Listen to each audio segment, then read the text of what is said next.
Onlayn və offlayn dərs arasındakı keyfiyyət fərqi. Ümumiyyətlə keyfiyyət fərqi varmı? Varsa nələrdir? Adi bir sual verirəm. Şəkil yoxsa video? Bu hansı daha çox yaxşı informasiya verə bilər? Əlbəttə ki, video. Kitablar səssiz belə deyək sözlərdir. Lakin video dərslər, yəni söhbət nəzəriyyədən gedir.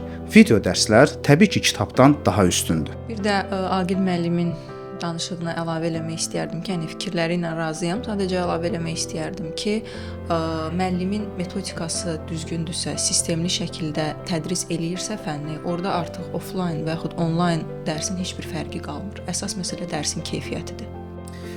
Bəli, müəllim çox doğru dedi. Strukturlu şəkildə dərs keçmək üçün müəllim professional olmalıdır. Harda başlayıb harda qurtaracağını bilməlidir. Dərsin vaxtını düzgün bölə bilməlidir. Əfsuslar olsun ki, bu gün qeyri-professional müəllimlər üzündən şagirdlərin nəticəsi çox aşağı olur və professional müəllimlər də ən çox bu cür müəllimlərin əziyyətini çəkir. Son 2-3 ay qalmış müraciət edən valideynlərin problemlərini həll etməyə çalışır. Bu da elə professional müəllimlər üçün özü bir stressdir.